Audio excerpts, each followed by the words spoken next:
gotten the chance, please use the chat button. If anyone's joining you today, let us know that as well. And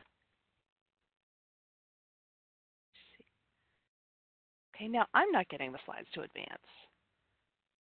Do you want me to click on one? There's the second one. If you would. It's not going to move it unless, okay, it's working now. Yeah, you can just let me know if you want me to advance. I'm the coordinator. Okay, thanks. I'm the coordinator of the Electronic Records Unit at the New York State Archives and the co-chair of the State Electronic Records Initiative's Education and Programming Subcommittee. Welcome to today's webinar, BitCurator for State Archives, which is the penultimate offering in our Spring 2020 series. On June 9th, 2 weeks from today, our final webinar in the series will focus on the State Electronic Records Initiative itself, what it's accomplished and where it's going, and how you can get involved. We'll be taking a break for the summer months, as is usual, and our Fall 2020 series of webinars will begin in September, and we do already have our September offering lined up.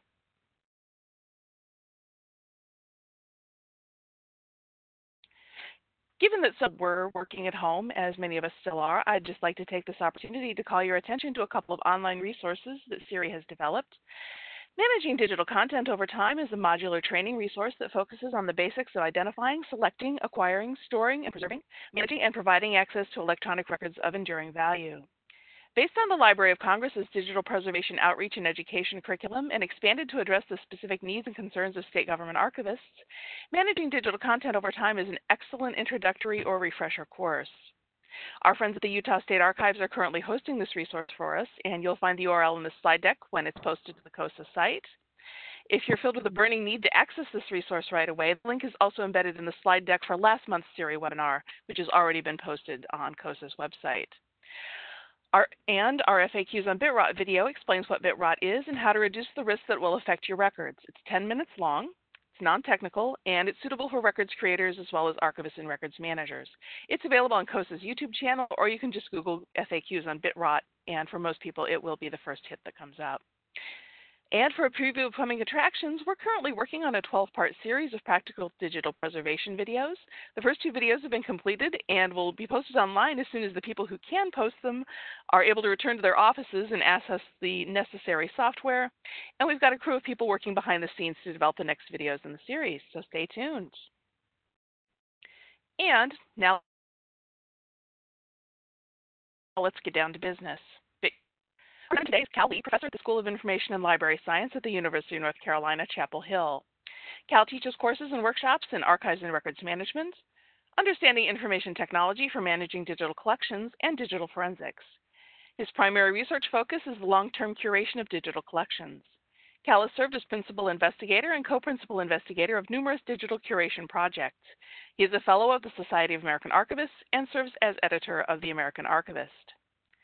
20 years ago, Cal served as Electronic Records Project Archivist at the Kansas State Historical Society. While in Kansas, he helped to establish an electronic records program for the state, initiated and served as first chair of the Kansas Electronic Records Committee, contributed to various parts of the state's IT infrastructure architecture, and advised state agencies on electronic records practices. In 2012, he authored a report called States of Sustainability, a review of state projects funded by the National Digital Information Infrastructure and Preservation Program, or NDIP. And in 2013 and 14, he was an instructor for COSA's Introductory and Advanced State Electronic Records Initiative, SERI Institute. And with that, I'm going to turn the floor over to Cal. Thank you. Switch the slides here.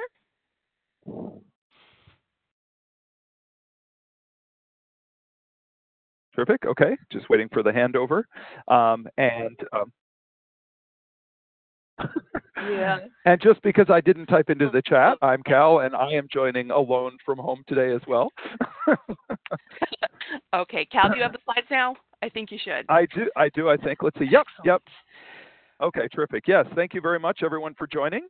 And to some of you, this may be entirely new. To some of you, it might be somewhat familiar. If you've seen some workshops or presentations or tutorials related to BitCurator, related to what we often refer to somewhat inaccurately as digital forensics for archives.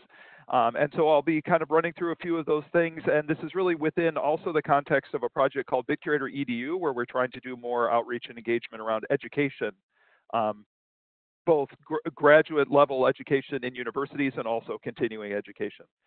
If we start out with the motivation for all this, we can talk about what the goals are when acquiring materials. And obviously there are quite a few goals, but at least three that I will emphasize because they're so relevant to today's session are ensuring integrity of materials, right? So obviously as archivists, this is something we care about really deeply. We want to make sure that either things haven't changed or if they have changed, that there's documentation of what those things were.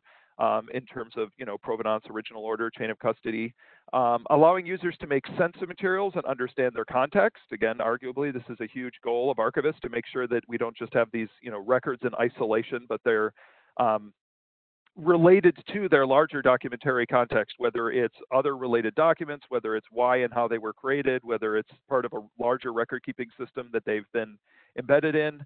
And preventing inadvertent disclosure of sensitive data. And of course, that sensitivity can take a lot of different forms. It can be personally identifiable information. It can be, law enforcement information. It can be health information. It can be research data that's subject to human subject protections, all kinds of different things.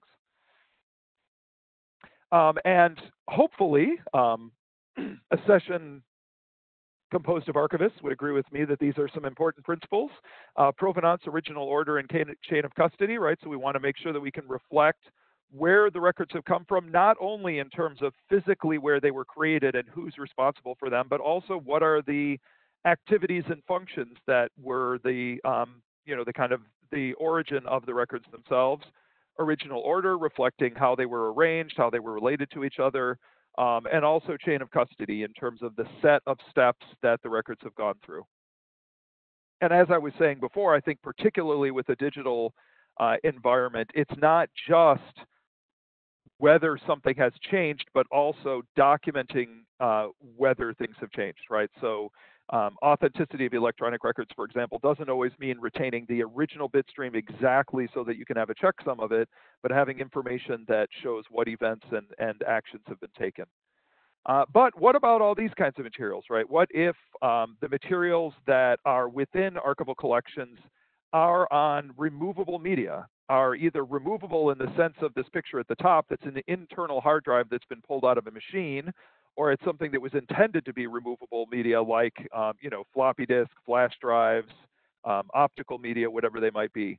And you can think of at least two primary scenarios here. One is all of those media that exist in holdings already, right? Things that are either unprocessed or maybe they were already processed and nobody noted that there was a disk or some other medium sitting in a folder that might be sitting in a box of papers and photographs or other materials.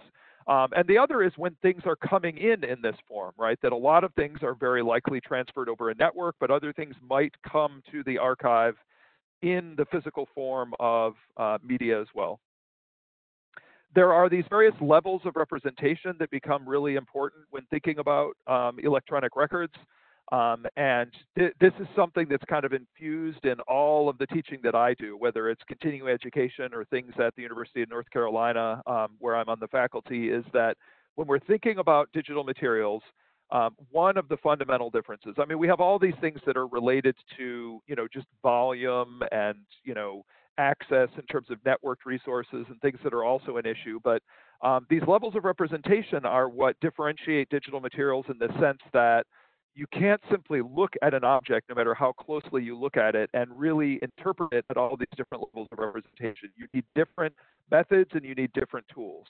So at the highest level, we have aggregations of objects, and these are things that archivists tend to care a lot about in terms of record groups or series, right? Ways that we break up records into aggregates that sometimes become the focus. If you're processing a collection and you're creating a finding aid, you might not actually be looking at the individual records very much, right? It might be primarily focused on the larger aggregations of series and subseries and record groups and phone and things like that.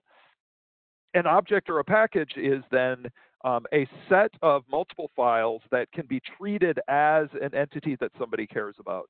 So think of a website that you might have crawled from, a state agency website. If you crawl it, the individual page that you might want to render within the browser can be considered an object as a page, but it also is very likely composed of a lot of different little files. There might be images and style sheets and all kinds of different things. When I say package, I'm primarily using this in the OAIS reference sense of bitstream along with a lot of metadata that it carries with it. There's the in-application rendering, how it might appear within an application that you're trying to interact with.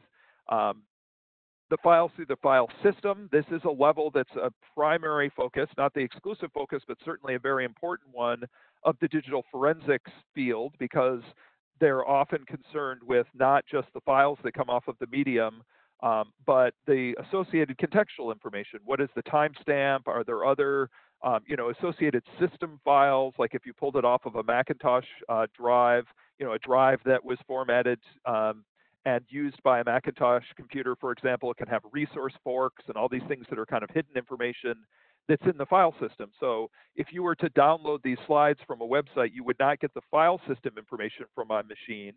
And as somebody who's just looking over the slides to see if there's any useful information, that wouldn't matter. You don't need to have that file system information. But if it were from a drive that you obtained from an agency, if you're in more of a collecting context and it came from someone, let's say you're in an archive that's collecting personal papers and manuscripts, that can really matter a lot, because that organization is basically the provenance and original order of the materials. The file as a raw bit stream. So this is basically what the checksum is based on, right? If you've ever done cryptographic hashes of files and you're verifying their integrity, either after a transfer or sitting in storage, that checksum, whether it's an MD5 or a SHA-1 or whatever it is basically taking the bit stream, the ones and zeros, and running it through an algorithm to see if it gets the same result. And that's exactly the same thing that you would open in a hex editor. If you were to look at the contents, it's just the bits. Nothing associated with the file system, nothing associated with other things at larger levels of aggregation. But in some cases, the record, or the thing we really focus on, is at an even lower level. It's not at the level of a whole file that you might have a checksum on. It might be a little component of a file, right? It might be something that's sitting in a much larger data set where all you really care about from a record perspective is that component chunk. There can be the bit stream through the input-output equipment. So this is a disk image, as we tend to refer to it. So if you were to connect a device, one of those things I showed you on the slide earlier, and you want to make sure that you can copy all of the data off, the most established way to do that is you basically start reading the sectors from beginning to end and write them out to a big file, and that's called a disk image, right? And so being able to get the data through the input-output equipment, being able to attach it to your machine and reading the data off, is the trick here, right? So if it's a floppy disk, you might have to have you need to have for sure a floppy drive and then an adapter and things that allow you to get the data through the input-output equipment. Even lower than that, there's the stream of magnetic flux transitions or other analog output that can be interpreted as ones and zeros. If you've ever used a cryoflux, it falls into this space. So it's reading the actual magnetic properties to understand how they're being interpreted as ones and zeros. And this can be particularly helpful if you have like a floppy disk from an old platform where your machine is not reading it correctly because it's making the wrong inferences about how it's even encoded at that low level on the disk. And then finally, you've got the physical medium itself, right? So just kind of going through some examples of this. This is an aggregation of objects. So this is using a tool to do a web crawl where you go off and you collect information. This was back, leading up to the 2008 presidential election. Different people who were running for president, general terms that were just, U.S. election 2008. So if you were collecting these things up from particular online resources and you had this aggregate view that was just telling you how many results came back when you did queries to YouTube, for example, on these topics, that in itself is kind of a level of representation that you might care about. But down below that level, you could care about the object, with its associated metadata, or even more broadly, a package that it might be part of. So in this case, you could be looking at a video that was grabbed from YouTube, but along with all this other metadata that was pulled out of the API, right, the interface to the software that allows you to algorithmically extract information. And it has things like the number of comments and the date it was posted and things like that, right? All of that information is wrapped up with it, and that might be what you really care about. But often, there's also the consideration of how would this be rendered or how would it have been experienced in a particular situation. And if you go to the extreme end of experiential, you can have things like born digital art, right, where it really matters because you want to have a certain creative expression. But in a state records context, it can really matter in the sense that if things don't render correctly, it's much harder to determine whether they're authentic, right? Pagination can matter because if things break in different places, then they no longer represent the same record content, right? And things that are video as records, it can also matter how they would have been rendered so that you understand exactly how to interpret them. The file through the file system can be experienced through two different broad interfaces, either a command line or the graphic user interface. And in both cases, so you can see at the top there, it's got the A switch. If you've ever done the directory command and a DOS prompt, in a Windows environment, you've perhaps done this where you can see the hidden files. If you say /A, it's saying show me all the files. And similarly with this graphic user interface, if you turn on all the settings in your operating system so that you can see the hidden content, then you can see in this example resource forks, so things that were left behind by a Macintosh machine that might otherwise be missed. You might have just copied the files over and not gotten that additional metadata if you didn't realize that it was sitting down there in the file system.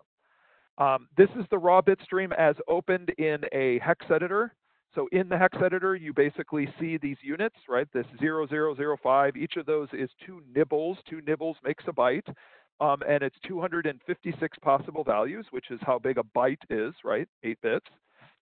And hex editors are very, very common in a lot of aspects of information technology because so many data structures are broken up into bytes, right? They're these sequences of 8 bits in a row. And so by looking at them in a hex editor, you can see how they're chunked out and then what they would be as their ASCII equivalent if they were text. So in this case, you can see where it says Mac OS 10, right? You can start to make inferences about what's actually in the file. This is a very illustrative example of a subfile data structure. This is a Microsoft Office file, right, like docx, that you've simply opened in a zip tool, like WinZip, 7-zip, whatever tool you decide to use. And you can see the component elements of it because a docx file, right, all these Microsoft Office files that we tend to exchange are just a zip file that your operating system knows to open in Word rather than to open in WinZip, for example. But if you trick it into opening it in WinZip, you can see the internal structure, right? So this doesn't mean that this is now a different record from what you were looking at before. It's just a different level of representation, right? So you could look at a Word document in the in-application rendering. You could look at it in a hex editor and see all of the bytes within it. You could look at it in this way and see, and this can be a very useful way to interact with Word documents if, for example, all you really want to do is pull out all the embedded images or something, right? That is a very laborious process if you're just going through the Word documents through the in-application rendering. But if you know how they're structured as a zip file, you can go to the directory where the images are located and just pull them out, right? So knowing about these different levels of representation can be very constructive. This is Geimager running in the BitCurator environment, creating a disk image.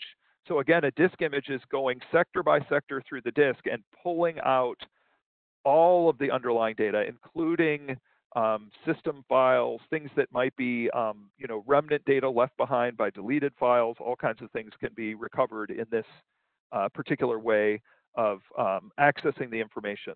And it's the closest we can get to having like a permanent floppy disk, for example, right? We all know that you shouldn't rely on media because media will both become obsolete and become unreadable ultimately, just physically due to the same kind of inherent bias we have in any other records, right? They just break down over time. You won't be able to read them. So if you have a disk image, you can replicate all of the bits that were on the disk. You can mount it. You can interact with it exactly like the original disk, but without those hardware dependencies anymore. This is another example that might resonate with some people. If you ever, say back in the 1980s, were storing data on a cassette, like with an Apple or, like an Apple II or a Commodore 64 or something, right? That is a medium that creates little squeaky noises, right? And the machine has to be able to interpret those squeaky noises as bits. And so in that case, you'd go from the physical medium to generating that raw signal stream, which is an actual analog signal of audio coming out of that cassette. to then something that gets interpreted as ones and zeros. So there are a lot of very practical cases in which we have to be thinking about what level you're sitting at when you're trying to deal with born digital records. And then there's also the physical medium itself, right? So this is just showing the surface of a hard drive and the surface of a CD. And this is the level I think it's fair to say that we really want to get away from, right? You don't want to have physical media just sitting in boxes or in storage over long periods of time because they're going to become unreadable. And so that's really one of the primary motivations to a lot of the methods that I'm talking about is kind of making the bits safe and putting them into an environment that's controlled and usable without having to rely on the original hardware. So libraries, archives, and museums in recent years, I'd say over about the past decade, have been applying a lot of digital forensics methods for dealing with the things that I've just been talking about. One is the use of write blockers, so equipment that makes sure that if you attach a device, you can read from it, but you're not going to write to it. And that's not just human beings writing to it. If you attach a device either in a Mac or a Windows environment, that operating system will immediately start writing to that disk if you let it, right? Because it wants to do certain things to maximize the efficiency of using the device that's going to change the bit stream of the disk. And so if you care about the integrity of the disk as a bit stream at that level, then you want to try to use a write blocker. Generation of disk images, which are this sector by sector copy of what was on the drive. Those can be retained as a sort of record object themselves, or they can be kept just more short term until the data have been recovered in a way that you consider to be kind of evidentially appropriate and record worthy. Applying cryptographic hashes to files, so those checksums that you can do before and after different parts of the process. Capture of DFXML, which I'll talk about a little bit, that's digital forensics XML, and also scanning for personally identifiable information. But we do need to adapt these things, right? So one of the ways in which archivists think differently about all of these kinds of tools and methods from people in digital forensics as an industry are structure and persistence of metadata. We tend to care a whole lot about the conventions for metadata, how one schema maps to another, how they're documented, how they're going to persist over time. That's just not really a concern of the people, for the most part, who are using these tools in law enforcement, for example. Provision for providing public access to the data. If you acquire records, there might be, there can be controlled series, that are closed for a certain period of time. You might have records that are, like government records, but not public in a certain way. So public access doesn't mean everything goes out on your website immediately, but the notion, of course, is that if you're collecting records, there's at least some scenario in which somebody could access all of them. And that's really not the case for the application of digital forensics in law enforcement, because most of the data that's sitting in somebody's collection of materials is never going to be examined by anybody, because they're looking at it to look at a very specific evidential claim. And then also support for older technologies, right? Floppy disks, zip disks, name your favorite antiquated medium. And also things like file systems. So the Macintosh environment had MFS, and then it had HFS, and then it had HFS Plus, and now it has APFS, which is the latest, for the past few years, a file system on a Macintosh.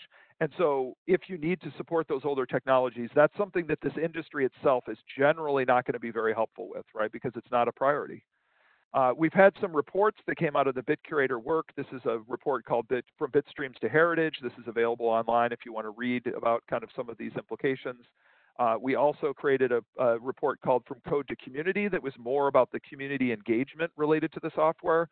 And I'll have a little bit more to say about that in just a few minutes. So the BitCurator project itself was 2011 to 2014. It was a partnership between the school where I am, the School of Information and Library Science at UNC, in Chapel Hill, and the Maryland Institute for Technology and the Humanities. This was the team, so it was myself, Matt Kirschenbaum, Porter Olson, Kyle Bickoff, and Amanda Visconti at Maryland, and then at UNC, it was myself, Cam Woods, Alex Chasanoff, and Sunita Misra. We had two groups of advisors, a professional experts panel and a development advisory group. So throughout the process, we got a lot of input from people who were working in all kinds of different settings and who were also developers and maintainers of associated software that we were trying to maintain compatibility with. So the goals were basically taking open source software. Everything that you're going to be seeing here is software that's freely available and subject to an open source license, and make it available for people working in libraries, archives, and museums, so that it would be documented in a way that they find approachable, and also kind of created in a way that could fit into the workflows that they tend to be involved in. The BitCurator environment itself is Ubuntu Linux. So if you're familiar with Linux, you probably know that it has a lot of different distributions. There's Red Hat, there's Ubuntu, there are lots of others. And Ubuntu is a particular distribution of Linux that's used a lot for kind of customization and development of other platforms on top of it. And so what we did is take this Linux operating system and then customize it and add a bunch of software to it. And so one way you can run it is as the machine operating system, right? You basically install Linux on that machine and now it's running Linux. Another is that you could do like a dual boot machine where it's Windows on one partition and Linux on another. Another is that you run it as a virtual machine. So you could run it in VirtualBox or VMware, where you don't actually have to, go to your IT administrators and say, you have to support me running Linux on my machine. You can ask them, hey, can I run VirtualBox, right? And as long as you can run the software, you can run the entire environment inside of that application. And you can also run a lot of the different components individually in a Linux environment. And whenever possible, quite a few of them also have Windows versions of the different component tools that run in the environment. This is what it's intended to support: acquisition, meaning basically getting the data off of the medium, reporting about that, redaction, identifying things that shouldn't be disclosed, and then metadata export. This is basically what the desktop looks like. It should look familiar if you've ever used a Linux environment, but it should also look fairly familiar if you've ever used a Windows or a Mac environment, right? Because it's just folders that you click on and open things up. You can see that it has these specialized tools that are within folders that have been put on the desktop: imaging tools, forensics tools, additional tools. And I'll talk a little bit more about some of those tools as we progress. This is maintained by the BitCurator Consortium. So this is a group of 43 different institutions from 4 different countries now. So we've got US, Canada, UK, and Australia.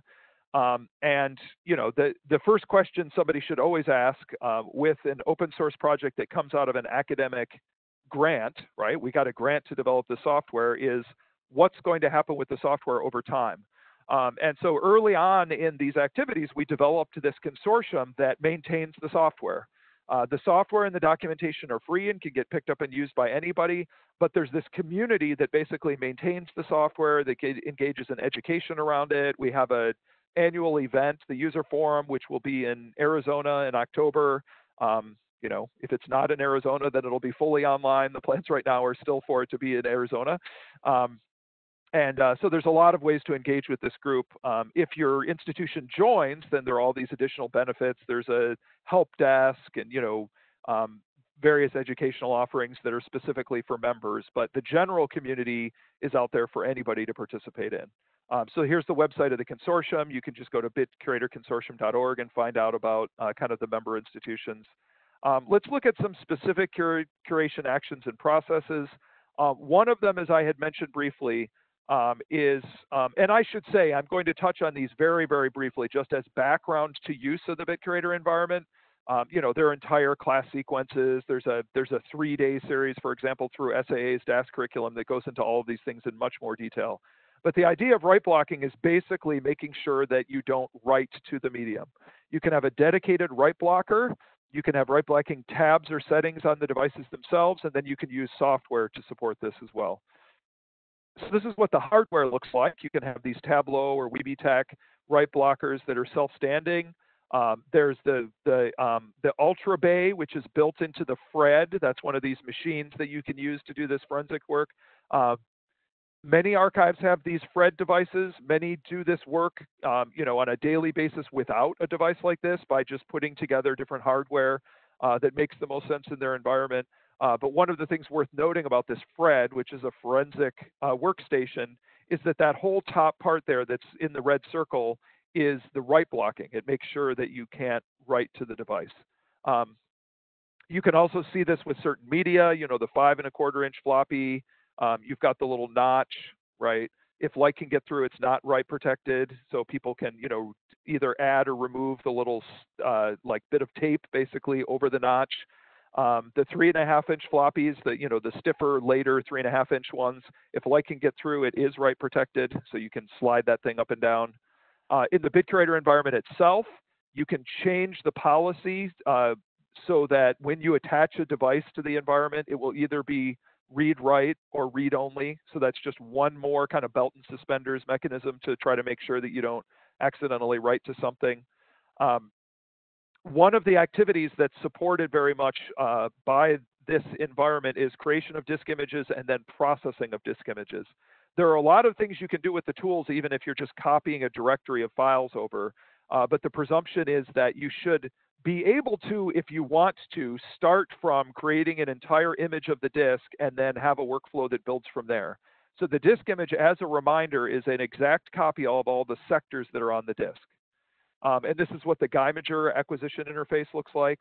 You can see it says case number, evidence number, examiner. It all sounds very like CSI. One of the things that if you look at the online materials from the user forum that was in New Haven last year for the BitCurator community, there's a summary of how to basically change the config file so that those labels are more archives friendly. So if you don't like it to say evidence number, you can switch that to, like acquisition number, processing archivist, whatever it might be. There are a lot of things built into the environment that are based on right-clicking and then running these scripts. So for example, on a disk image, you can go to scripts, disk image information, and then it will show you embedded metadata within the disk image. This is something that wouldn't happen in just Ubuntu Linux, right? Like the standard operating system. These are things that are built into the BitCurator environment because people using it often want to be able to do this. We can think of 4 different ways to interact with disk images. One is emulation. One is mounting them like regular drives. So by mounting, it means you can read the file system off of the disk. You can inspect them as forensic objects. So some of you may have been exposed to FTK Imager, for example. It's proprietary, but it's free to download, right? You can get a copy of this FTK Imager, run it in a Windows environment, and then you can look at the contents of a disk image. It's not actually mounting it. It's not making it look like, when you mount a device in Windows, it'll give it like an F or some kind of drive letter. That means that your machine can actually read its file system. If you're just inspecting it with FTK Imager, or then similarly with the disk image access tool, in the BitCurator environment, you're not actually mounting it, you're just looking inside of it. And you can also access them within a web browser. So a follow-on project that we did called the BitCurator Access Project developed a set of tools that I'd be happy to discuss further that allow you to navigate the contents of a disk image simply using a web browser.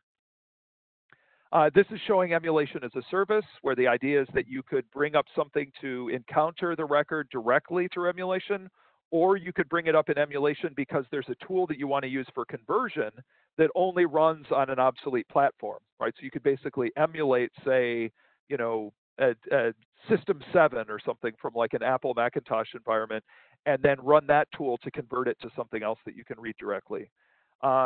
In the BitCurator environment, to mount a forensically packaged disk image, you right-click on it, indicate scripts, and then mount image, and then it will mount the disk image. You can also look in this, what's called the disk image access tool, and navigate through the contents and decide what files you want to export from that disk image. So it's a pretty straightforward way to just treat them as files rather than as a disk image. This is the BitCurator access tool set, which runs in a web browser. So if you want to serve out, and this could be only for processing archivists, this could be just in a controlled environment in your own institution. It could be in a reading room, right, where this isn't on the public web, but it's just you've got data that's from a particular collection or a series or a record group or whatever, and you're putting them in front of a user sitting in a reading room. Or it could be on the wide open web, right, where you've got certain data. This is especially appropriate if you have things, let's say, that were government publications, where you're not worried about sensitivities, right, because all it is a product that you could have downloaded off the web anyway. You can throw them all in a directory, and then with this software, all you have to do is open up a browser and you can navigate through the contents of the disk. It will also build an index so you can search over the contents. And then based on a later project called BitCurator NLP, it'll allow you to do named entity recognition, so you can look for names of geopolitical entities and organizations and people and things like that. One of the most popular tools in the BitCurator environment, and I should say also that this is one example of a tool that if this is the only thing that really matters to you, you can run these bulk extractor tools directly in a Windows environment without necessarily using the BitCurator environment, right? It's not integrated into this whole other tool set like I'm going to show you, but if all you want to do is use bulk extractor, you can run this on its own in Windows. And what it does is very, very quickly and efficiently search for potentially sensitive information. Credit card numbers, social security numbers, dates of birth, encryption keys, email addresses, all kinds of stuff. And then it just reports them to you, basically. This is what one of the viewers looks like. So you can look and see, oh, there were these email addresses that appeared on the disk. There were 12 instances of this one. It shows you the offset, meaning where on the disk it's stored, and then you can actually navigate to it down in this bottom part of the viewer. But there are also these reporting tools that takes that output and then does other things like extract all the information from the file system. So now you know not just, like whether this credit card number appears on the disk, but what file it appears in and characteristics of that file. What are its timestamps? What directory structure is it located in? What type of file is it? All those sorts of things get generated when you run these various reports. DFXML is one of the major outputs from the tools in the BitCurator environment. It has provenance information in terms of the disk capture process, but also a lot of technical data about the partition offsets and number of blocks and the size of blocks and fairly geeky things that you might not normally care about, but they tell you about how things were stored on the disk. And then a lot of what really matters from an archival perspective is what are called the file objects. So you see here one record within that big XML output that's for a particular file. And the idea here is that even if you're not keeping a disk image, right? All you want to do is make sure that you've extracted the metadata that really relates to the provenance and original order of the records. You could run this, which is called FiWalk, is the tool underneath, extract this metadata and then store it so that basically it's not subject to change. Because things like timestamps, you've probably experienced this, they're very brittle. It's really easy, for example, the last access date on a file to be accidentally changed, right? You put a bunch of files on your machine and then the antivirus software runs, for example, and changes all the timestamps on the files, right? You think, uh-oh, I don't know how to get back to the originals. This creates an output of this static representation of what was in the file system at the first point that you encountered it, right? What was the file name? Where was it located? Was it allocated, meaning it was not deleted? What were the timestamps? What was the type of the file?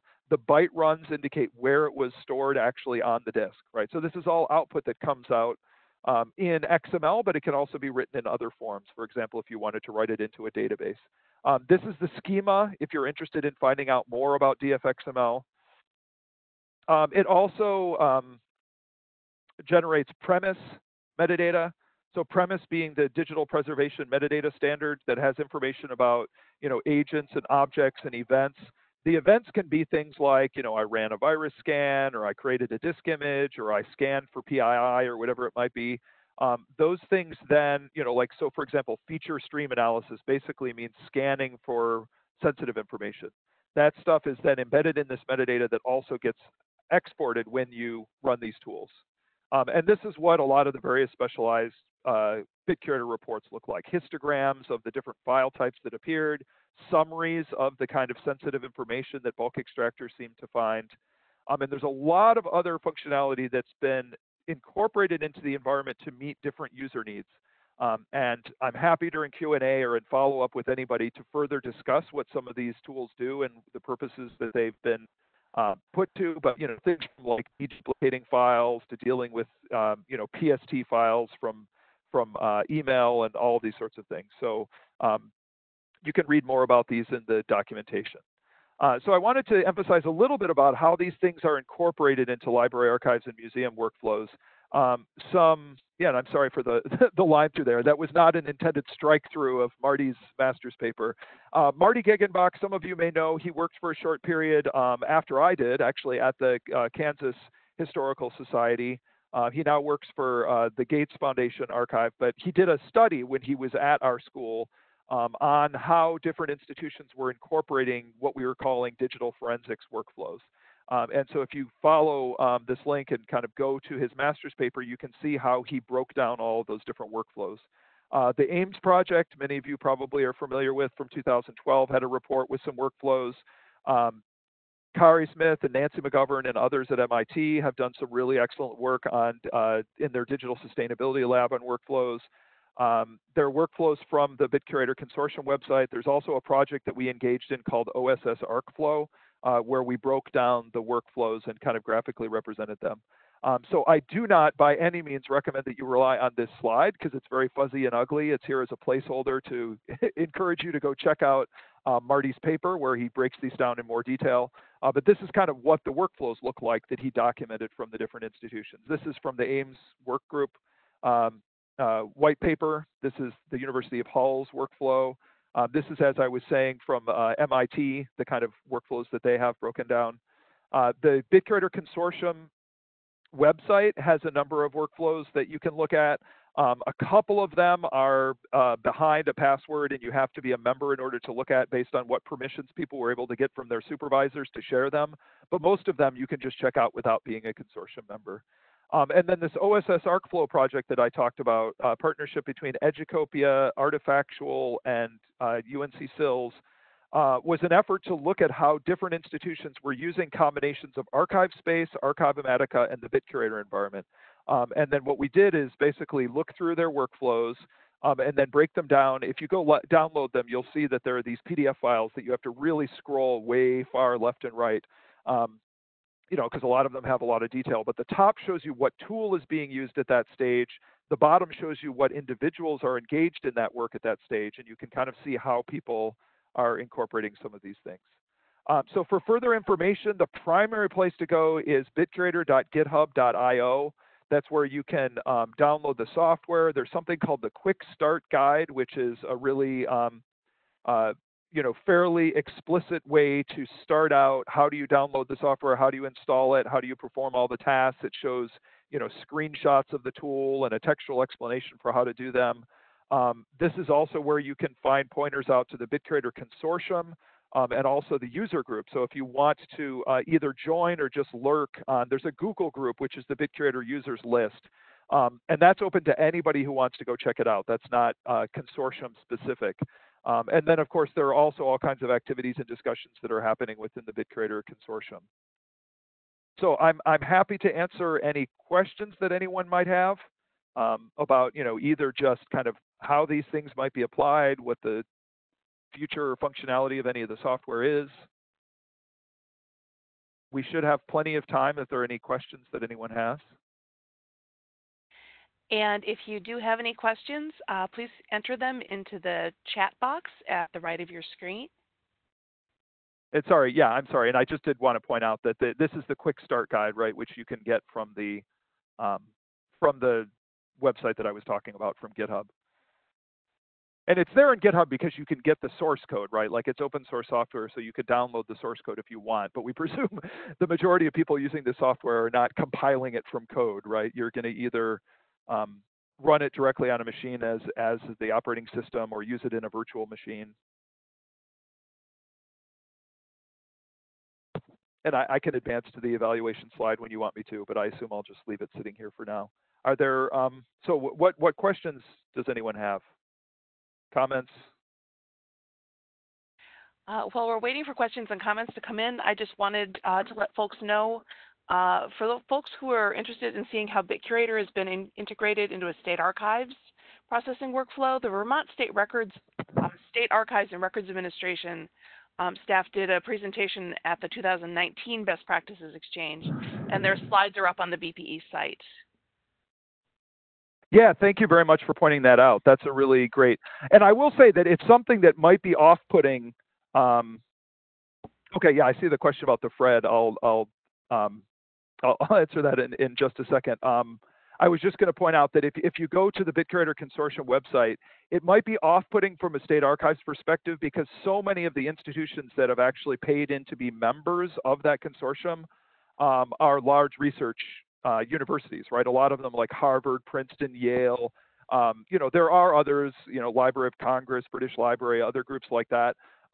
There are definitely state archives that are using the software, but they're not necessarily as obviously represented in the membership of the consortium. And we fully understand that. That's one of the reasons why we have this kind of tiered community model where it's really important that anybody who wants to do this, who wants to contribute to the discussion, who wants to use the software can do so without any barrier to entry. But, obviously there's a certain kind of momentum that pushes the community forward for institutions that can pay in. But I know especially these days for a state government setting, that can be a real challenge to make the case, right? At this point, it's a $2,000 a year membership, which, that's not astronomically high, but obviously if you need to make a $2,000 justification, that's not possible in all settings. So I'll get to the first question, which is when does an institution need to use a FRED? I think you'll get different answers to this. I think one of the considerations is volume, right? How much processing you're going to be doing, because the device was created for, like DOJ field offices and stuff, Department of Justice, where they're cranking through just 8 to 5 every single day, lots and lots of media. So they're very robust devices that are designed for that kind of purpose. Another thing, though, is your kind of local support and administration. That my experience has been that in a lot of places, even though you could Frankenstein together your own machine, there's no way you could make that case to your IT managers, right? To basically say, well, I know you only have one kind of machine you ever distribute to people, and I know it has to have this default image with this software on it, but I want you to buy these 8 or 10 different pieces of equipment and cobble them together, right? And if that's a non-starter for you, sometimes paying for the FRED can be one way to get started on that, right? I mean, it's more expensive than just buying another desktop machine. The entry level is about $6,000 for a FRED, right? So that's 2 or 3 regular computers or something.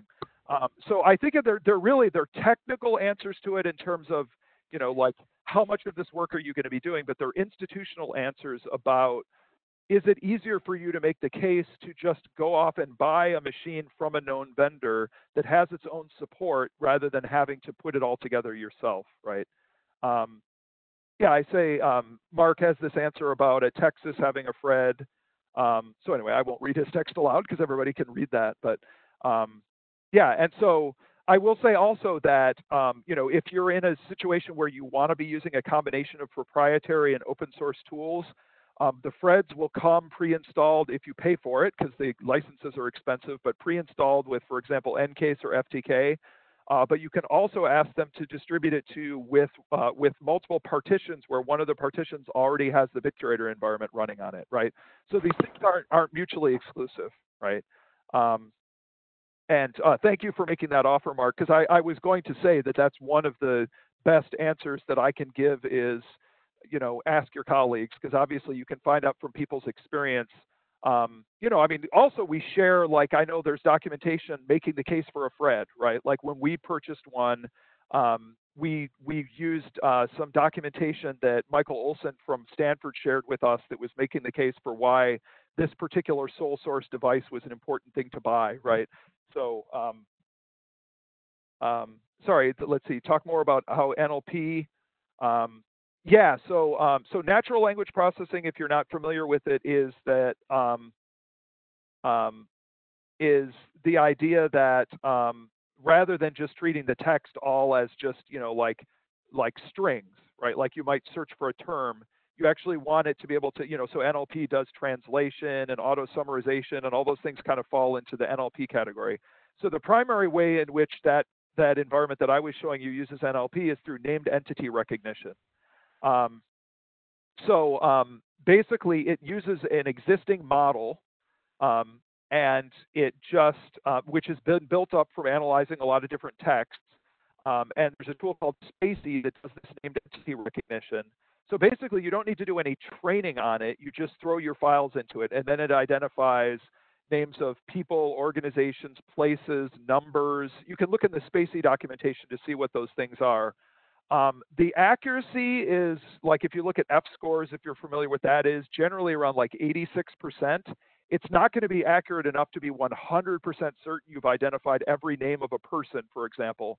but it's way better than having to do it manually, right? So it gives you a foundation for doing description and appraisal and possible access, because it'll pull out names of people, places, organizations, and things like that, right? If you want to use your own customized model, if you want to be able to train it on your own data so it gets really good at recognizing, for example, say, names of public officials or units within the state government, you can do that by basically pointing it at your own model that you train up over time. But of course, then that requires you doing the work of feeding it data and training it so that it gets better at something that's not just the generic model, right?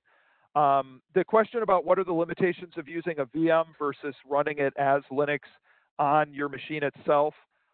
There are two primary things. One is a little bit of complication when it comes to peripherals, because if you plug, that's the word I was searching for. If you plug something into the environment, like a USB flash drive or something, right? It has to pass through your host computer, right? If I'm running Windows and I bring up a virtual machine box, then it has to pass through, and sometimes you can run into issues with that, right? Where it's a device that can't be read in that way, and it would be more easy to read that peripheral device by just plugging it directly into your machine. If you run into that case, what you can do is just, for example, use FTK Imager in a Windows environment, image the device, and then move that disk image into the BitCurator virtual machine.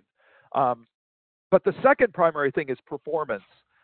If you're, let's say you were imaging a 2 terabyte drive, right? So you had a relatively large device and you were trying to create a disk image of it. So it's going through every sector and copying it out. That's going to take like multiples more time, 3 or 4 times longer if you do that through a virtual machine than if you were to do it directly on the machine, just because the data has to pass from one to the other. So similarly, if that's the situation you're in, you could image on your host computer, like a Windows or a Mac machine, and then transfer that disk image into the virtual machine.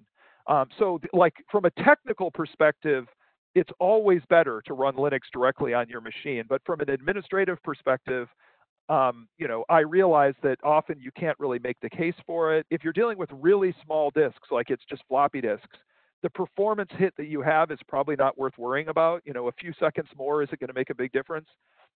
But if you're dealing with imaging large media, what you don't want to do is bring up Geimager in the virtual machine and have the disk image in the virtual machine and then do the imaging in the virtual machine, because it'll just be a lot slower, right? It won't be broken. It won't not work. It'll just take longer, right? And so what I've seen is, there's this classic permission versus forgiveness kind of thing that we often deal with.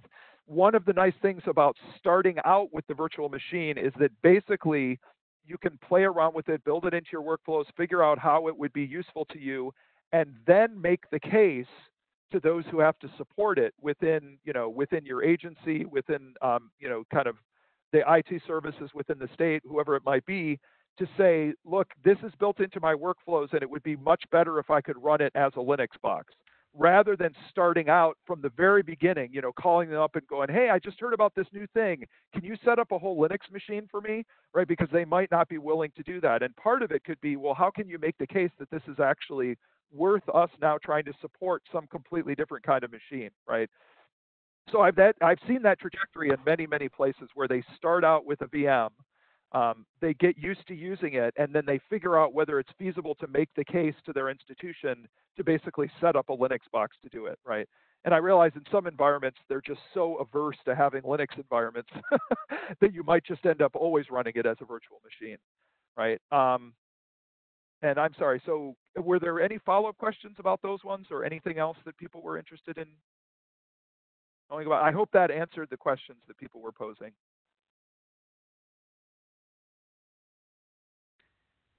Yeah, sure. VM on top of VM. Yeah, I mean, it's turtles all the way down, right? You can, I mean, you really can run VMs on top of VMs, like, in big stacks. It's just that eventually, you end up with kind of performance issues with that. But yeah, whatever works for you, right? I mean, that's the thing, is that there's so few things when it comes to electronic records that I feel it's worth taking a religious position on, right? I think we're all just trying to get the work done. And so whatever configuration would work in your environment, I think is appropriate, right? It doesn't have to be run in a way that a purist would tell you is the most optimal. It should be the way that it can actually be supported and used in your environment. I would say, just as one little plug, for NLP stuff too, is that we have a project underway. So it's a partnership between the State Archives of North Carolina and our school at UNC called RATOM, which is Review, Appraisal, and Triage of Mail. And it's focused specifically on processing email. It's an open source suite, and it's also taking advantage of that exact same tool, the SPACY natural language processing tool for identifying names of people, places, organizations, all that kind of thing. So that's one of the beauties of having this kind of open source suite of software that we rely on, is now that when there's a different purpose, it's not applying it to a disk image, it's now applying it to something that came out of a PST file from email. With a little bit of customization and additional code, we can then use that same natural language processing technique to a completely different body of information, right? Not files off of a disk, but email coming out of somebody's personal email collection. And so, that's something to be kind of, tuned in for. We've been making a lot of progress on the work recently. We also did present on it at the Best Practices Exchange this year in the kind of, virtual conference that we had.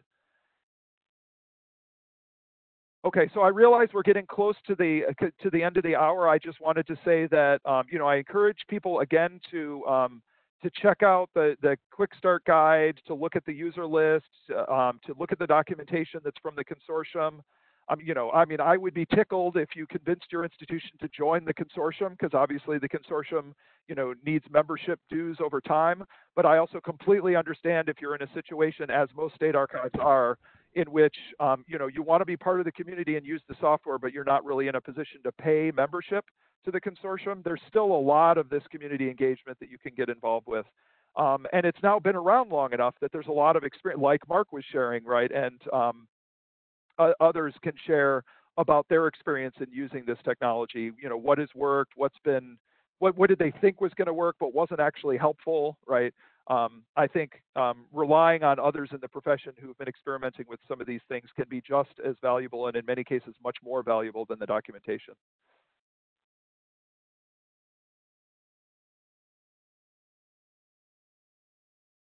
So would you like me? Should I put it up to the evaluation slide? Yes, just to point out? When you close out of this webinar, you will be taken to a brief evaluation. The Education and Programming Subcommittee really does review evaluations. We use them to help plan for future events. In addition, this evaluation is special because it includes some questions that Cal and his BitCurator colleagues have for the State Archives community. So let's do Cal and his colleagues a favor and complete that survey. And Cal, if you just advance it one more. Yep, no problem. Okay, just encouraging you to stay connected and informed via COSA's website, Twitter handle, or Facebook page. And I'd like to thank you all for joining us today. Thank you very much to Cal for being such a great presenter. And we will rejoin for the final webinar on June 9th. Thank you so much and have a wonderful afternoon. Thank you, everyone.